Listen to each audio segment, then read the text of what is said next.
Imagine working for pennies, bowing and scraping, swallowing every insult just to chase a dream that feels 1,000,000 miles away. Imagine being told you are worthless, that you will never amount to anything, by a woman who could buy and sell your future with her pocket change. That is exactly what happened to Ilara Vance, a 20-year-old waitress who was publicly fired and humiliated in the middle of a 5-star restaurant. They thought she was just another invisible girl in a black uniform. They thought they could break her spirit and toss her out like yesterday's trash. But they didn't know 2 things. They didn't know that the quiet old man in the corner, the one they ignored, owned more than just his meal. He owned the building, the block, and the careers of everyone in it. And they didn't know that the waitress they had just discarded possessed a secret skill, a key that was about to unlock their darkest secret and bring their entire corrupt world crashing down. This is the story of how a single drop of spilled wine ignited a fire that burned down an empire of lies. The air inside Ethelgard was different from the air on the street. Outside, on Manhattan's Upper East Side, the air was a chaotic soup of taxi exhaust, hot pretzel steam, and the hurried breath of 1,000,000 ambitions. Inside, the air was curated. It was cooled to a precise 68 degrees, filtered through charcoal, and scented with the faintest whisper of sandalwood and money so old it had forgotten its own name. The silence was the most expensive thing in the room, a heavy velvet curtain broken only by the discreet clink of sterling silver on bone china and the murmur of conversations that could shift markets or topple governments. Ilara Vance moved through this silence like a ghost. At 20, she had mastered the art of invisibility.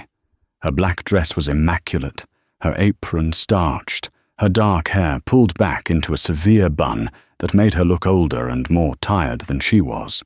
She was a scholarship student at Columbia, a whisper away from a degree in art history with a focus on Renaissance-era pigment analysis and forgery detection. By day, she studied the brush strokes of Titian and the chemical composition of lapis lazuli. By night, she served $500 tasting menus to people who wouldn't know Titian from a tabletop. The irony was a constant, bitter taste in her mouth. Her hands, steady and sure as they decanted a 1982 Chateau Margaux, were the only part of her that betrayed her true self. They were the hands of a scholar, nimble and precise. She could spot the subtle tremor in a forged signature from 10 paces, the anachronistic weave in a canvas, the telltale fluorescence of modern filler under a black light. Here, those hands were used to fold napkins into swans and wipe away crumbs from the pristine tablecloth. Tonight, her section included Table 7, tucked into a quiet alcove. It was occupied by a man dining alone, something rare at Ethelgard. He looked to be in his late 60s, with a tweed jacket that was well made but frayed at the elbows, and kind, tired eyes that seemed to be seeing a memory in the empty chair across from him. He had ordered the simplest thing on the menu, the roasted chicken, and a single glass of scotch. He hadn't looked at his phone once. He just watched the room with a melancholic detachment. Ilara felt a pang of sympathy for him. He seemed out of place, not because he lacked money, but because he lacked the performative arrogance that was the standard currency here. He looked like a retired professor, perhaps, lost in a world of predators. Her other table, the one that sucked all the oxygen out of the room, was Table 4. This was the domain of Mrs. Beatrice van der Meer. Beatrice was a formidable monument of old money and surgical enhancement. She was a trustee of the Metropolitan Museum of Art, a position she wielded like a scepter. Her voice was a low, cutting whisper that could flay a person's confidence in a single sentence. With her, tonight was her son, Philip, a man in his 40s with a weak chin and the smug, predatory eyes of someone who had never been told no in his life. "The sommelier recommended the Petrus," Beatrice announced to Elara, not looking at her, but at a point somewhere over her left shoulder. "But the last time I had the 98 here, it was disappointingly flaccid. What do you think?" It was a test, a trap. Elara knew her role. She was not to have an opinion. She was to be a mirror, reflecting back the customer's own perceived expertise. "The 98 is drinking beautifully tonight, Mrs. Vandermeer," Elara said, her voice a practiced, neutral calm. "However, if you're looking for something with a bit more structure, the 2005 Latour is showing exceptional promise." Beatrice's thin lips tightened. Elara had passed the test by offering a deferential alternative, but she had also failed by demonstrating knowledge. Beatrice did not like knowledgeable staff. She liked obedient ones. "Fine, the Latour," she snapped. "And tell the kitchen I want my Dover sole filleted at the table. Last time some brute in the back mauled it. I want to see it done." "Of course, madam." Elara retreated, her spine aching with the effort of remaining perfectly straight. She glanced at the man at table 7. He caught her eye for a fraction of a second and gave a small, almost imperceptible nod, as if acknowledging the gauntlet she was running. It was a fleeting moment of solidarity that felt like a life raft in a cold sea. The evening wore on, a tightrope walk of meticulous service and veiled insults. Philip Vandermeer made a show of inspecting his fork for water spots. Beatrice sent back her soup because it was, in her words, tepidly ambivalent. Elara maintained her composure, her face a serene mask, while her mind catalogued the micro-expressions, the subtle tells. She saw the way Beatrice's hand trembled slightly when she lifted her water glass, the flicker of contempt in Philip's eyes when he looked at his mother. This was her other, secret education. The study of the human animal in its most gilded cage. The main course arrived. Elara approached table 4 with the cart for the Dover sole. Beside Beatrice's plate was a leather-bound portfolio. She had it open, showing a document under a sheet of protective plastic. It looked like an official paper, filled with dense text and a prominent, flourishing signature at the bottom. Beatrice and Philip were murmuring over it, their heads close together. "This will secure the final board vote," Beatrice whispered, her voice a conspiratorial hiss. "The provenance is airtight. The Henderson Collection appraisal confirms it."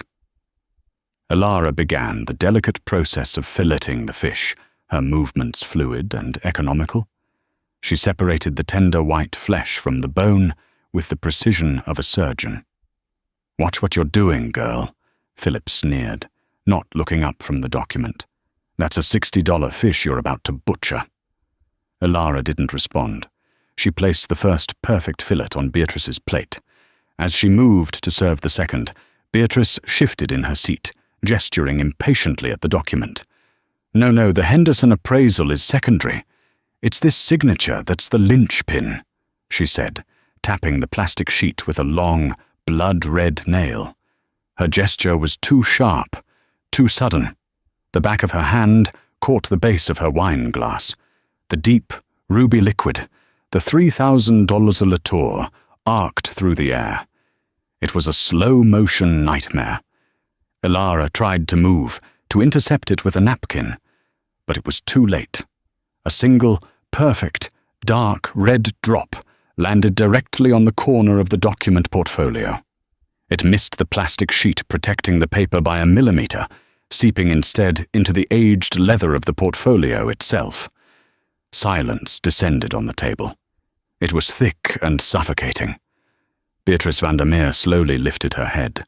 Her face, a carefully constructed mask of civility, had crumbled. What remained was pure, distilled venom. Her eyes, cold and reptilian, locked onto Elara. "You!" she hissed, The word was a physical blow. "You clumsy, incompetent little fool." "Mother, it's just the portfolio," Philip began, a flicker of reason in his eyes.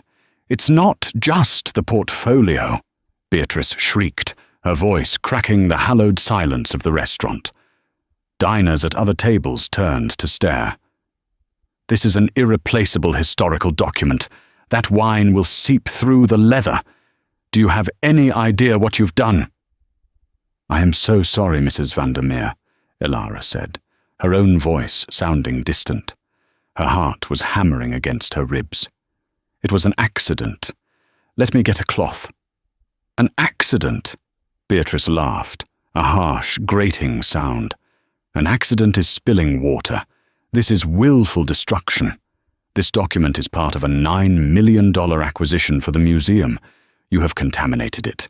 You have potentially compromised the entire deal." It was a lie, a wild exaggeration, and they both knew it. The drop was on the leather case, not the paper. But truth didn't matter. This was about power. "Mr. Dubois!" Beatrice bellowed, summoning the restaurant's manager. Jean-Pierre Dubois materialized at the table, his face a mask of panicked obsequiousness. He was a man who managed to be both tall and spineless, a human eel in a tuxedo. "Mrs. Vandermeer, is everything all right?" he asked, wringing his hands. "No, everything is not all right," Beatrice snarled, pointing a trembling finger at Elara. "This girl has destroyed my property. She has jeopardized a multi-million-dollar transaction. I want her fired. Now. I want her out of my sight." Dubois looked at Elara. There was no inquiry in his eyes, no question, only condemnation. He knew who paid his salary, and it wasn't the scholarship student with trembling hands. "Elara," he said, his voice slick with false regret. "You know our policy. The customer is always—" "Don't you dare say it," Elara whispered, the words escaping before she could stop them. A spark of defiance flared in the depths of her despair. "Excuse me?" Beatrice's eyes narrowed to slits. "I said, don't you dare," Elara repeated, her voice clearer now, though it shook. She looked from Beatrice's venomous face to Dubois' cowardly one. "It was you who knocked the glass, Mrs. Vandermeer. You hit it with your own hand. I saw it." The audacity of the truth stunned the table into silence for a moment. Philip gaped at her. Dubois' jaw dropped. Beatrice recovered first. A slow, cruel smile spread across her face. "Oh, I see. The little waitress has claws. How quaint. You are not only incompetent, but a liar as well. You are accusing me. A trustee of the Met? A Vandermeer?" She leaned in, her voice dropping to a conspiratorial whisper that was more terrifying than her shriek. "Let me tell you what you are, dear. You are a nobody. A transient inconvenience in a cheap uniform. You will be fired from this job, and I will personally see to it that you never work in another reputable establishment in this city again. That little scholarship of yours? I have friends on the board at Columbia. A word from me about your character might be very interesting to them. You will be serving fries in some greasy spoon in Queens by next month, wondering where it all went wrong. Now get out."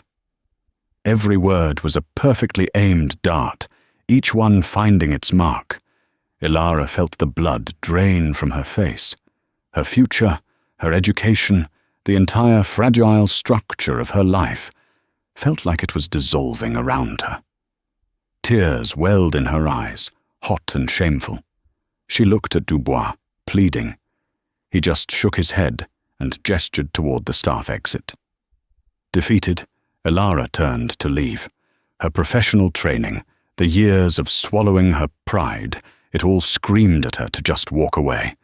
But as she turned, her eyes fell one last time on the document in the portfolio. The protective sheet had shifted slightly from Beatrice's frantic gesture. For a split second, The signature at the bottom was fully visible under the bright, focused light of the table lamp, and Ilara stopped. Her mind, a library of artistic minutiae, went into overdrive. The signature read, Armand Duboisseau. Ilara knew that signature. Armand Duboisseau was a reclusive post-war French painter, a contemporary of Pollock, whose small body of work was legendarily rare. She had spent an entire semester studying his 3 authenticated masterpieces. She knew his signature better than her own, and the one on that page was a fake. It was good, brilliant even, but it was wrong.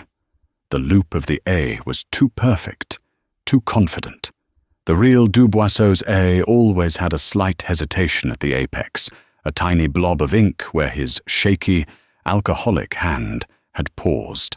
The cross on the T was too straight. The real one always slanted slightly downwards to the right. The paper, what she could see of it, had the wrong texture for the supposed date. It was a forgery, a masterful one, but a forgery nonetheless. The $9 million acquisition wasn't just a deal. It was a crime. And Beatrice van der Meer wasn't just a bully. She was a fraud. The knowledge flooded Ilara with a strange, cold calm. The fear vanished, replaced by a crystalline certainty. The tears dried on her cheeks. She turned back to the table. "You're right about one thing, Mrs. van der Meer," Ilara said, her voice steady and clear, ringing with an authority that made all 3 of them look up in shock. "I am a nobody." She took a step closer to the table, her eyes locked on the document. "But I know what that is. And it's not what you say it is." "What is the meaning of this?" Dubois stammered. "Ilara, leave now." "That signature," Ilara said, pointing a steady hand. "It's a forgery, and a clumsy one at that." A beat of stunned silence. Then Philip burst into laughter. "A forgery? Are you insane? This has been authenticated by the finest experts in Europe." "Then your experts are either incompetent or complicit," Ilara stated flatly. "The ligature between the O and the I is incorrect for the period. Duboisseau used a specific gall ink that oxidizes to a warmer brown than what's on that page. And the pressure on the downstroke of the final U, it's completely wrong. He was left-handed and tried to hide it. The forger was right-handed, it's obvious." She wasn't a waitress anymore. She was a scholar, a specialist in her field, and she was giving a lecture. Beatrice's face had gone from crimson with rage to a waxy, bloodless white. She knew. She knew Ilara was right. The precision of the critique was too specific, too academic to be a guess. "Get this delusional little hysteric out of here!" Beatrice shrieked, her voice thin and reedy with panic. She slammed the portfolio shut. "Security!" Dubois grabbed Ilara's arm. "You have lost your mind. You are trespassing." "I don't think she is." The voice was quiet, but it carried the weight of absolute authority. It cut through the chaos like a razor. Everyone turned. The man from Table 7 was standing, the quiet, melancholic professor in the tweed jacket. He had walked over without anyone noticing. He placed his napkin gently on his table and looked at the scene, his tired eyes now sharp and focused. "Who the hell are you?" Philip sneered. "The janitor. Go back to your corner." The man ignored him. He looked at Beatrice, a flicker of something, disappointment, perhaps even pity, in his gaze. "Hello, Beatrice." Beatrice stared at him. A slow, dawning horror crept across her features as recognition finally broke through her panic. "Alistair," she whispered, the name barely audible. "Mr. Finch?" Alistair Finch. The name hung in the air, sucking the remaining sound from the room. Not a professor. Alistair Finch was the founder of Sentinel Systems, a pioneer of quantum computing, a man whose net worth was a subject of speculative fiction. He was a notorious recluse, rarely seen in public since his wife, an avid art collector and patron of the Met, had passed away 2 years ago. He was also, as everyone on the museum board knew, the single largest donor in the Metropolitan Museum's history. His family's endowment was the bedrock upon which the entire institution stood. He turned his gaze to Ilara. "You are quite correct about the signature," he said, his voice gentle. "Armand was a dear friend of my late wife. He was also a notorious drunk. His hand was never that steady. He gave her a piece as a wedding gift. I've looked at his signature every day for 40 years. He then looked at the manager, Dubois. "Mr. Dubois, you may release the young lady's arm. In fact, you may go to your office, pack your personal effects and leave this building. Your employment here is terminated." "Sir, you can't," Dubois began, his face a mess of confusion. "I can," Alistair said simply. "I own the hospitality group that owns this restaurant. I have for 5 years. It was my wife's favorite. I just hadn't felt like coming back until tonight." He paused, his eyes sweeping over the scene. "I see the standards have slipped in my absence." He turned his full attention back to Beatrice, whose entire body was trembling. $9 million, Beatrice. You were going to use the museum's acquisition fund, my fund, to buy a forgery? Who were you in league with? The seller? The auction house? Alistair, this is a misunderstanding, she stammered, clutching the portfolio to her chest like a shield. The girl is crazy. She's making it all up. The girl, Alistair said, his voice turning to ice, is the only person in this room who has acted with any integrity. She showed more knowledge, more courage, and more class than anyone at this table. He took out his phone. He didn't raise his voice. He didn't need to. "Stephen, it's Alistair. I need you to come to Ethelgard, the main dining room. Yes, now. And please, call Arthur Vance at the district attorney's office. Tell him I have something for him regarding the Metz Duboisseau acquisition. Something that smells a great deal like wire fraud." He hung up. The click of the phone ending the call echoed like a death knell in the silent room. Beatrice van der Meer looked at the portfolio in her hands, no longer a symbol of her power, but a $9 million piece of evidence that was about to destroy her life. And Ilara, the nobody waitress, stood there, not as a victim, but as the catalyst, the quiet scholar who had seen the truth in a single, flawed stroke of a pen. The fallout was just beginning. The immediate aftermath was a study in contrasts. While Beatrice van der Meer seemed to shrink, her imperious posture collapsing under the weight of Alistair Finch's quiet pronouncements, Ilara felt a strange sense of expansion. The adrenaline that had flooded her system was receding, leaving behind not fear, but a profound and unsettling clarity. She was no longer just a waitress. She had spoken a truth that had rearranged the very molecules in the room. Jean-Pierre Dubois was the first to break. He let go of Ilara's arm as if it were red hot, his face a pathetic canvas of terror and disbelief. "Mr. Finch." "Sir, I had no idea. Mrs. van der Meer is a valued patron. I was only following protocol." "Your protocol," Alistair said, his voice devoid of heat but heavy with finality, "is to protect the integrity of this establishment. You chose to protect a bully's ego instead. That is not a protocol I value." He gestured dismissively toward the kitchens. "Go. Now. Human resources will contact you regarding your severance." Dubois scurried away, a man running from the explosion of his own career. He didn't look back. Philip van der Meer, who had been frozen in a state of slack-jawed shock, finally found his voice. It was a weak, blustering thing. "Now, see here, Finch. This is slander. You can't just make these wild accusations. My mother is a pillar of this community.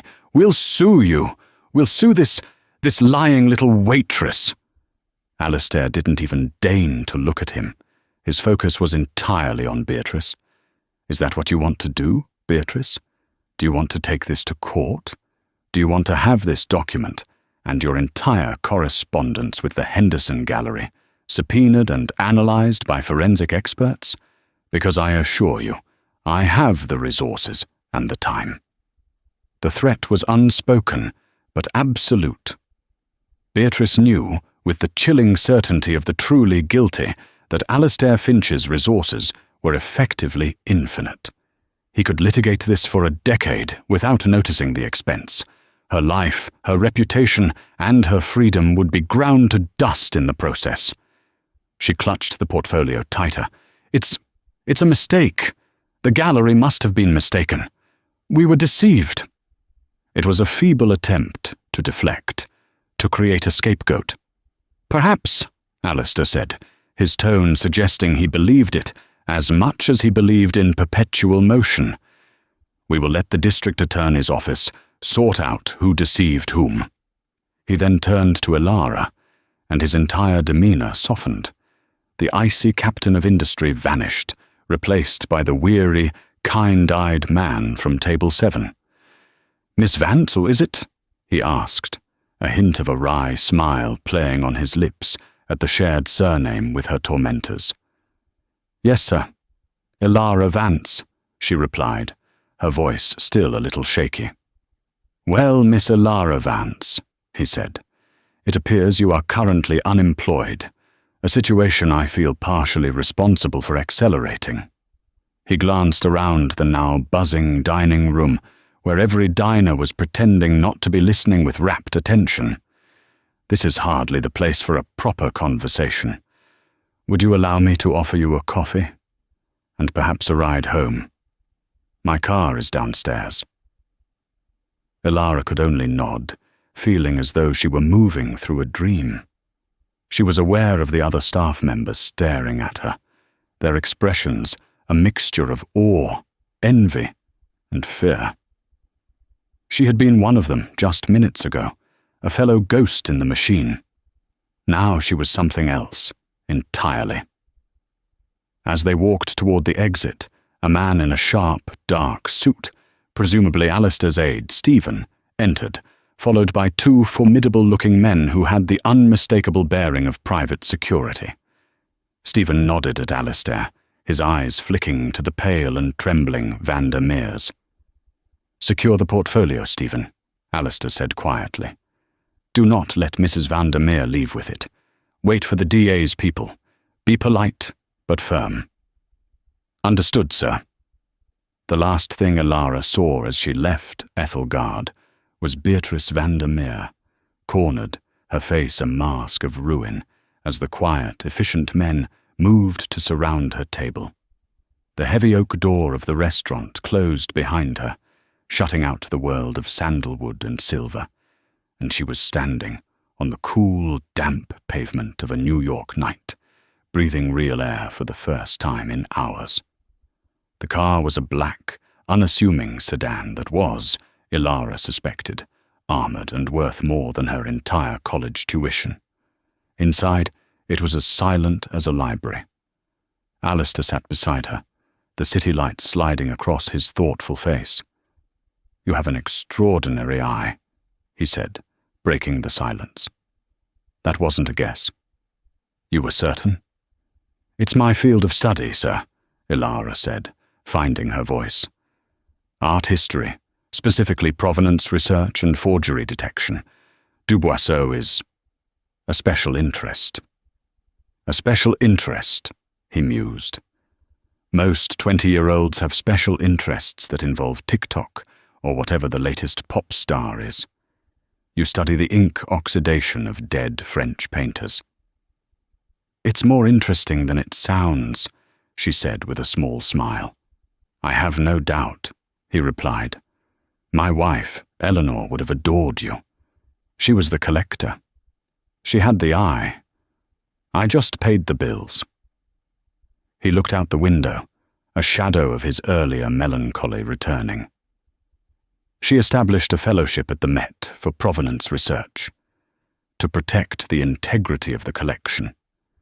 The irony that Beatrice, one of her oldest friends and a board member she appointed, would be the one to betray that trust. It's profound." He was quiet for a moment, lost in thought. "What Beatrice has said to you, about your scholarship, about your future. She was trying to crush you. It was unforgivably cruel." "People like her don't see people like me," Elara said, the bitterness she'd suppressed for so long finally surfacing. "We're just part of the scenery." "Well," Alistair said, turning to her, his eyes clear and direct. "I see you, and I believe that a skill like yours, combined with the integrity you showed tonight, should not be wasted folding napkins." This was the moment Elara had been dreading and hoping for, the charity of a rich man, a check to soothe his conscience, a handout. "Mr. Finch, I appreciate everything you did, but I don't want a reward," she said quickly, her pride kicking in. "I can find another job." He held up a hand. "This is not a reward, Miss Vance. It is a proposition. As of about 30 minutes ago, the Metropolitan Museum of Art has a significant problem. A $9 million hole in its acquisition budget and a crisis of confidence in its board. An internal investigation is now unavoidable. An investigation that will require a very specific skill set." He leaned forward slightly, his voice taking on a new energy. "I am going to fund a complete top-to-bottom audit of every major acquisition made in the last 5 years. I'm putting together a team of the best experts in the world, forensic analysts, art historians, legal scholars. I want you on that team." Elara stared at him, speechless. "Me? I'm a student." "You are a student who spotted a forgery that fooled the so-called experts at the Henderson Gallery and was about to be rubber-stamped by the museum's committee. You did it in seconds, under extreme duress, from 5 feet away. That's not a student, Miss Vance. That's a prodigy. I'm offering you a paid position, a research fellowship. You'll work with the team, have access to the museum's labs and archives, and your findings will be part of the official report. Your tuition and living expenses will, of course, be covered. Consider it an advanced, real-world course for your degree." It was too much to process. It was a fantasy. A door had not just opened. A wall had dissolved, revealing a landscape she had only ever dreamed of. I don't know what to say," she stammered. "Say you'll think about it," he said kindly. "My assistant will call you in the morning with the formal details. No pressure. But I have a feeling you're exactly what this investigation needs. An honest eye." The car pulled up outside her modest apartment building in Washington Heights, a world away from the gilded cage of Ethelgard. The doorman, if he could be called that, was asleep in a chair in the lobby. As she got out, Elara turned back to Alistair Finch. "Sir, why? Why do all this for me?" He looked at the empty passenger seat beside him, the space where his wife would have sat. "Because Eleanor always said that the most valuable things in the world aren't the paintings on the wall. They're the people with the courage to protect them," she would have insisted. "Good night, Miss Vance." The black car pulled away, disappearing silently into the city traffic. Elara stood on the sidewalk, the keys to her apartment feeling foreign in her hand. The world was different now. The path she had been on, the long, grueling slog of work and study, had been violently diverted. But this new path was not a gift, she realized. It was a challenge. The real work, the work of proving that the quiet man in the tweed jacket had been right to believe in her, was just beginning. And somewhere, across the city, the Vandermeer Empire was beginning to crumble, all because of a single, observant waitress who refused to be invisible. The days that followed were a blur of surreal contrasts. Ilara woke up in her cramped, sun-starved apartment, the sounds of sirens and her neighbors' arguments filtering through the thin walls, and drank cheap coffee while reading emails on her laptop that discussed multi-million-dollar works of art. The formal offer from the Finch Foundation arrived as promised. It was more than a job. It was a life raft and a rocket ship all in one. The salary alone was more than she had ever dreamed of making in a year, let alone as a research fellow. She accepted without hesitation. Her first act was to call her mother, a nurse in Ohio, and tell her she didn't have to work double shifts anymore. The relief in her mother's voice was a more profound reward than any paycheck. Her second act was to walk. The first dawn of her new life broke not with a gentle glow, but with the screech of the subway under Broadway. Ilara stood on the crowded platform, a $5 coffee in one hand and the strap of a new, ridiculously expensive leather satchel in the other. It was the first significant purchase she had made, an attempt to build a physical armor for a role she felt utterly unqualified to play. The blazer she wore was new, too, a simple navy wool that felt stiff and foreign against her skin, a universe away from the soft, worn cotton of a waitress's uniform.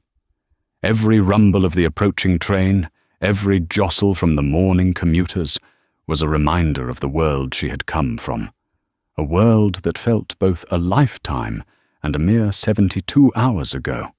The Finch Tower was a shard of smoked glass and steel that pierced the midtown sky, a place so far removed from her Washington Heights walk-up that it might as well have been on another planet. As she stepped into the lobby, the chaotic symphony of the city was instantly replaced by a hushed, cathedral-like reverence. The air smelled of clean stone and the faintest, most unobtrusive hint of citrus. Men and women with perfect hair and tailored suits glided across the marble floor, their voices low, their movements efficient. They were a different species. She was an anthropologist observing an alien tribe, terrified of being discovered. On the 50th floor, the silence was even more profound. A woman whose smile never quite reached her eyes led Ilara to a glass-walled conference room with a view that seemed to encompass the entire eastern seaboard. And there they were, the team. Dr. Aris Thorne, a man with a shock of white hair and the piercing blue eyes of a chemist who saw the world as a collection of volatile compounds, was already arguing with Julian Calloway, whose face looked like it had been carved from a block of granite by a resentful sculptor. Calloway, the famed art crime detective, had an aura of weary cynicism that Ilara had only ever read about in novels. A trio of lawyers sat at the far end of the table, their laptops open, their faces impassive, exuding an aura of lethal competence. Ilara took the only empty seat, feeling her heart hammer against her ribs. She was a child who had wandered into a meeting of the gods. These were the names from the footnotes of her textbooks, the legends of her chosen field. And she was the waitress, the girl from the restaurant, the novelty. Then Alistair Finch entered, and the room subtly recalibrated around him. He wore a simple grey suit, but it fit him with the ease of a second skin. He was no longer the lonely widower from Table 7. He was the quiet centre of a universe of power. He nodded to the team, his eyes lingering on Ilara for a fraction of a second, with a look of encouragement that both terrified and fortified her. "The goal here is not retribution," he began, his voice calm, measured, yet filling the vast room. It is restoration. The Metropolitan's reputation is its most priceless asset, and it has been compromised. He laid out the mission with chilling clarity. To uncover the full extent of the fraud, to identify every compromised piece, and to build an unshakable legal case, all while preventing a public panic that could cripple the museum for a generation. "Elara," he said, and every head turned towards her. She felt a hot flush creep up her neck. "Your role is unique. Dr. Thorne will give us the chemical truth. Mr. Calloway will give us the criminal truth. I want you to find the narrative truth. Art is not just pigment on a canvas. It is a story that passes through hands and across centuries. Forgeries fail because the story they tell is false. I want you to listen for the false notes. You have the eye. I'm trusting you to use it." The weight of that trust was immense, a physical pressure on her chest. It was one thing to have a flash of insight under pressure. It was another to be expected to produce miracles on demand, surrounded by giants. Her first assignment was the object that had started it all, the painting itself. Le ciel pleure. It was waiting for her not in a gallery, but in the sterile, climate-controlled environment of the museum's conservation lab. The lab was a sanctuary of science, hidden beneath the public-facing grandeur of the museum, a place that smelled of ozone, linseed oil, and archival paper. Here, masterpieces were stripped of their myths and treated as patients on an operating table. Standing before the canvas on a heavy steel easel, away from the chaos of the restaurant and the pressure of the conference room, Elara felt a strange sense of calm descend. This was her language. The painting was no longer a piece of evidence in a $9 million fraud. It was a puzzle. She spent the first day just looking, circling it, observing how the light from the specialized lamps played across its textured surface. She did not touch it. She let her academic training take over, pushing the memory of Beatrice van der Meer's venomous face from her mind. On the second day, she began her work. With the museum's head conservator, a quiet woman named Dr. Lena Petrova, looking on, Elara began her methodical examination. She documented the labels on the back, the faint, spidery script of old inventory numbers, the customs stamps from Geneva. She used a stereo microscope to travel across the surface of the paint, a journey through a landscape of microscopic hills and valleys. Dr. Thorne's initial chemical analysis came back, confirming her suspicions about the forged signature's ink composition. It was a victory, but a small one. It proved the signature was fake, but not the painting. Calloway's team in Europe was hitting a wall with the Henderson Gallery. Swiss banking laws and a network of shell corporations were proving a formidable defense. They needed more. They needed proof that the canvas itself was a lie. For a week, Elara found nothing. The painting was good, unnervingly good. The pigments in the main body of the work were all period correct. The canvas weave was consistent with what Duboisseau used. Frustration began to set in. The imposter syndrome she had felt in the conference room returned with a vengeance. She was the waitress, playing dress-up. She had gotten lucky once, and now, under the harsh, clinical lights of the lab, her luck had run out. One evening, long after everyone else had gone home, she sat slumped on a stool, staring at the canvas until the swirling blues and greys seemed to move. She felt the sting of tears, the same hot shame she'd felt in the restaurant. She was going to fail. She was going to let Alistair Finch down. She was going to be sent back to serving overpriced fish to people who despised her. In that moment of despair, she let her focus soften. Instead of looking for a specific clue, she just looked. And that's when she saw it. It wasn't in the paint, but in the cracks. The craquelure. The fine web-like pattern of aging that was as unique to a painting as a fingerprint. In the grey areas, the cracks were tight, geometric, like a drying riverbed. But in the vibrant blue swirls, the most emotionally resonant part of the painting, the pattern was different. Wider, more alligator-like. Her heart began to beat faster. Natural aging, over decades in a stable environment, should have produced a largely uniform pattern.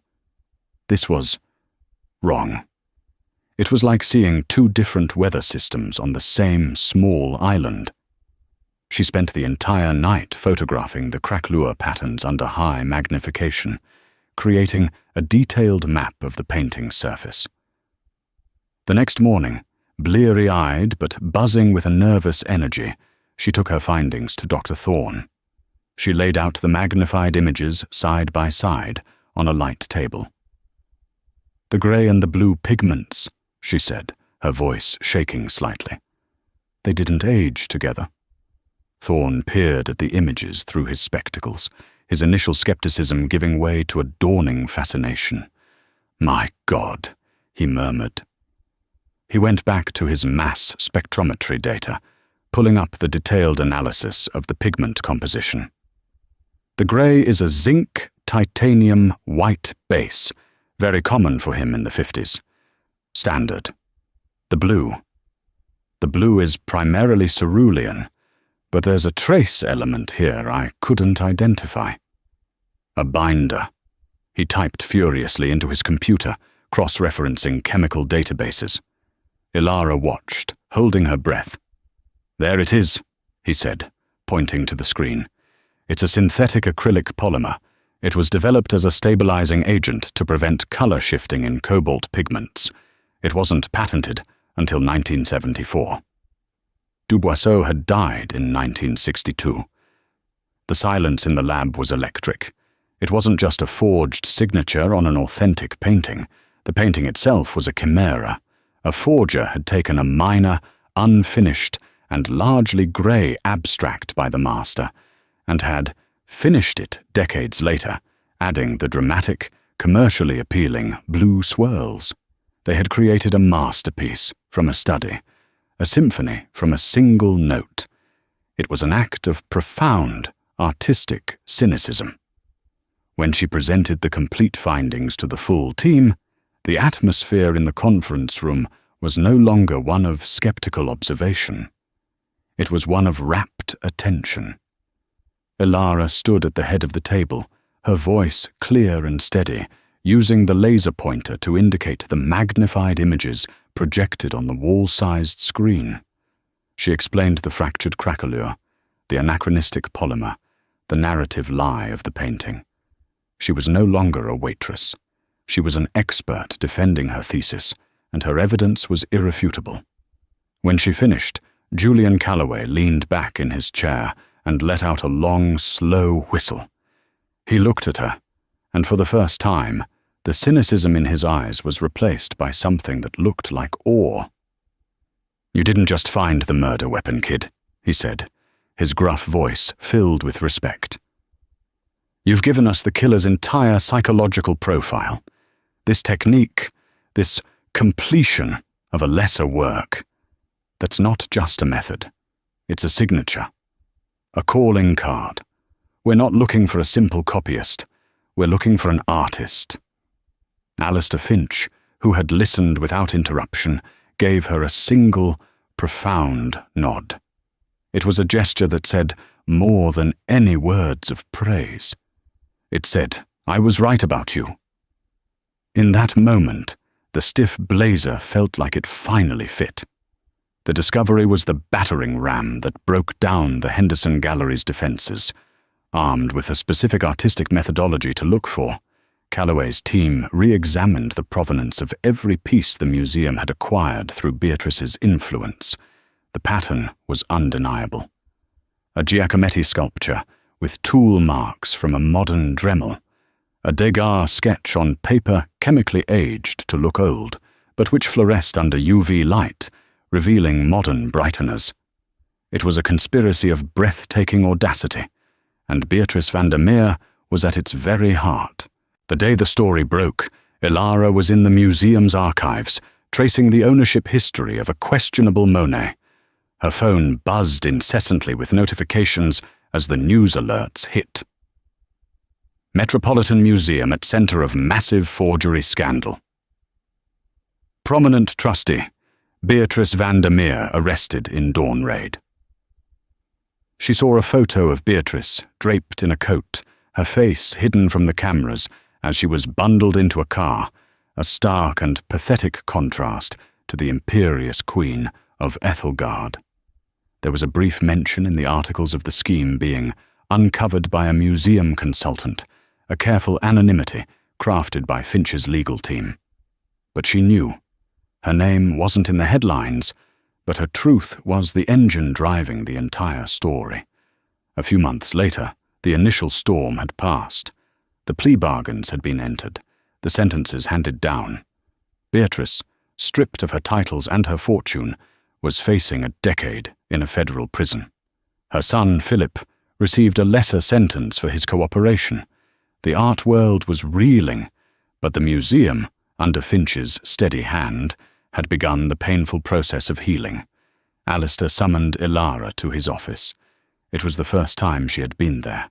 It was not the sterile boardroom she expected, but a warm, book-lined space that felt more like a university library.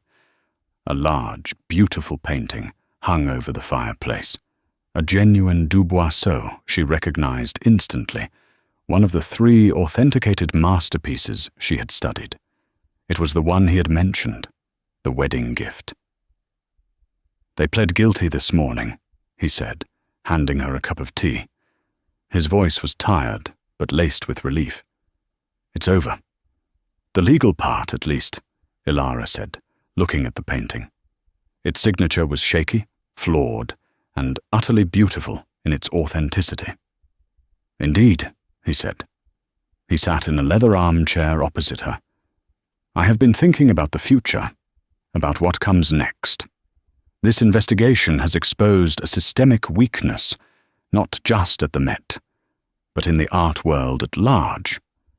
We need a new generation of guardians, people who look deeper than the paperwork." He paused, his gaze direct. "The board has voted to create a new, permanent position. A fully endowed curatorial fellowship dedicated to provenance research and collection integrity. It will have access to the labs, the archives, and a significant budget for forensic analysis." He smiled, a rare, genuine smile that reached his eyes. "They've also agreed to my proposed name for it, the Ilara Vance Fellowship." Ilara felt the air leave her lungs. The name sounded foreign, monumental. It was her name, but it belonged to someone else, someone important. "The first fellow, should she choose to accept, will be its namesake," Alistair continued softly. "It's a full curatorial track position, waiting for you the day you complete your degree. This isn't a reward, Ilara. It is an investment in you and in the future of the truth." Tears welled in her eyes, but this time they were not tears of shame or fear. They were tears of a profound, overwhelming gratitude that was so immense it felt like a physical ache in her chest. "Alistair," she began, her voice cracking, "I came to this city with 2 suitcases and a scholarship I was terrified of losing. I used to walk past this museum and feel like I was on the outside of a fortress, looking in. I don't know how to thank you." "You already have," he said, his eyes drifting to the painting over the fireplace.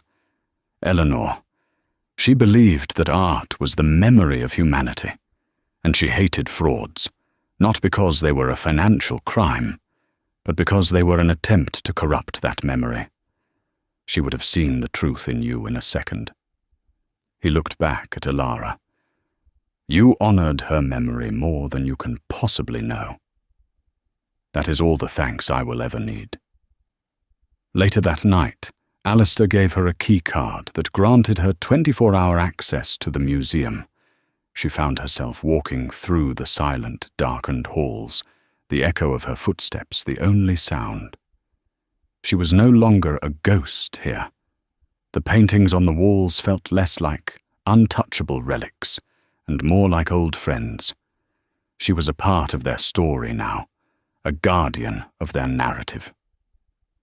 She stopped in the Impressionist wing, in front of a small, quiet Degas of a ballet dancer tying her shoe. It was a piece she had always loved, a captured moment of mundane effort behind the grand performance. She thought of the waitress she had been, endlessly polishing silverware, folding napkins, performing her own small, repetitive ballet of service.